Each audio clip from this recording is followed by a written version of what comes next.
গোসলখানা পাশে, অজুখানায় গেল। তো অজুখানায় গিয়ে অজু করল, এরপর আবার ছোট বাচ্চা আল্লাহকে সাক্ষী রেখে বলতেছে, এসে দেখলাম এরা যায় নামাজে দাঁড়ায়। বাচ্চাগুলো নামাজ পড়লো তাহাজ্জুদ। এরপরে দেখি এক একজনে এক এক কর্নারে কোরআন শরীফ নিয়ে বসে আছে। ভেতরে অনেক বাচ্চারা ঘুমায় রুমের মধ্যে, ওরা রুমের বাইরে করিডোরে মোনাজাত ধরলো, তাও দেখলাম। আমি যদি ক্যামেরা টানি সেই দিনের সব পাওয়া যাবে। আমি পাগল হয়ে গেল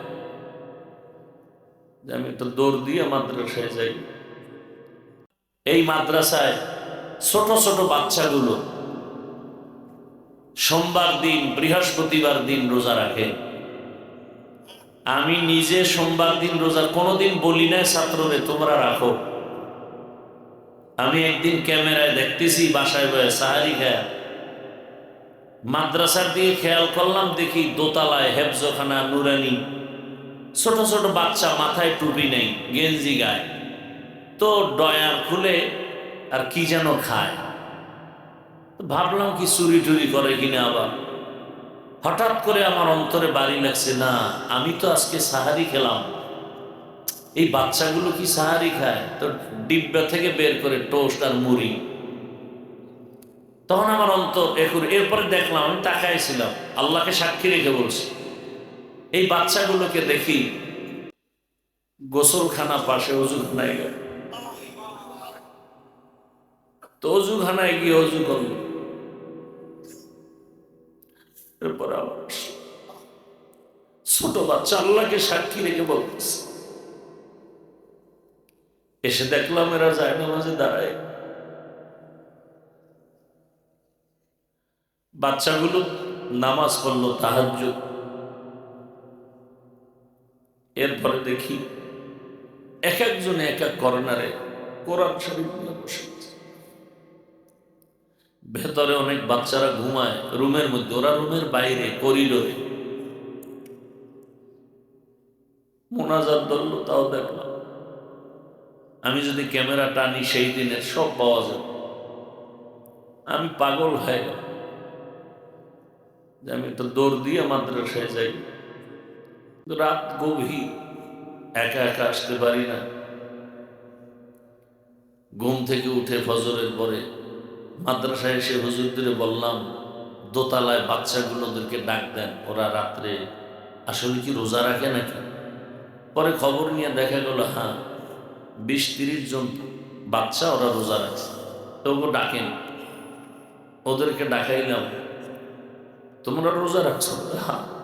কি খেয়েছ? বলে হুজুর আমাদেরকে তো ভোর রাত্রে খানা দিতে পারে না বাবুর্চিরা, আমরা টোস্ট খাইছি। কেউ বলে আমরা বিস্কিট ডিব্বায় মুড়ি ছিল, মুড়ি খেয়েছি। বহু আগের কথা। আমি বললাম হুজুরদেরকে, ওদেরকে কি সাহারি দেওয়া যায় না? বলে কিভাবে দিবে, 3 বেলা পাক করে বাবুর্চির সুযোগ নেই।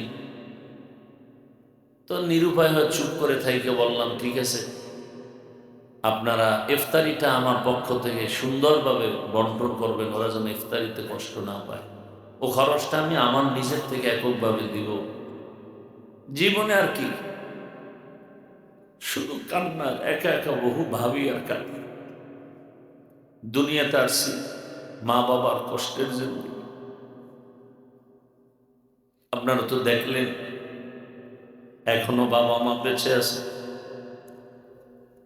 খুবই অসুস্থ, মাও অসুস্থ, কোন দিন হারিয়ে ফেলবো জানা নেই। আমি মাঝে মাঝে বয়ানে বলি, একটা সন্তানের বাবা মা যদি অসুস্থ বিছানায় থাকে, সন্তানের দিল অনেক বড় থাকে, মনে এক সাহস থাকে, মনে হয় একটা গাছের ছায়া আছে। আর যার বাবা মা চলে যায়, সে যত টাকাওয়ালা হোক, ক্ষমতাবান হোক, কোনো একটা সময় একা একা ভাবে যে আমার তো আসলে কেউ নেই, আমাকে দোয়া করার মতো কেউ নেই। মা বাবা তো দোয়া করে, রাত যতই হোক টেলিফোন করে, বাবা ঘুমাও নাই, খানা খেয়েছো কখন, শরীরের কি হালাত, এই খবরটা মা ছাড়া বাবা ছাড়া কেউ নেয় না দুনিয়ায়। বড় কষ্টের জন্য বড় পেরেশান এই জায়গায়। কি করব, মানুষের কাছে চাইতেও বড় লজ্জা পাই। শেষ পর্যন্ত মিটিং করে হুজুরদেরকে নিয়ে মুরব্বীদের পরামর্শে মোনাজাতের পরে আমি নিজে বলি, একটা লিফলেট নিয়ে যাবেন, কেউ যদি 500 টাকাও পারেন, 1000 পারেন, আপনারা মাদ্রাসার জমিনে একটু শরীক হবেন। জানি না কপালে কি আছে, নিজের অনেক টাকা কামাই রুজি সব এদিকেই, নিজের চলতে অনেক ব্যাগ পেতে হয়, যা ভাষা নাই বুঝাবার। তারপর আল্লাহ পাক কত সম্মানে রাখছেন, আল্লাহর কি দিবেন, আল্লাহ পাক এত ইজ্জত দিয়ে রাখছেন। আপনাদের দোয়াই আমার সম্বল। আজকে এই এলাকায় যখন আসছি, রাস্তাও ছিল না বলতে গেলে। আজ আল্লাহর শুকর, একটা শহরের পরিবেশ তৈরি হয়েছে। আমি চাই এই এলাকার নাম আদর্শনগর। আমি চাই রসুলের আদর্শে এই নগরী যেন উজ্জীবিত হয়ে যায়, এলাকাবাসী যেন রসুলের আদর্শওয়ালা হয়ে যায়।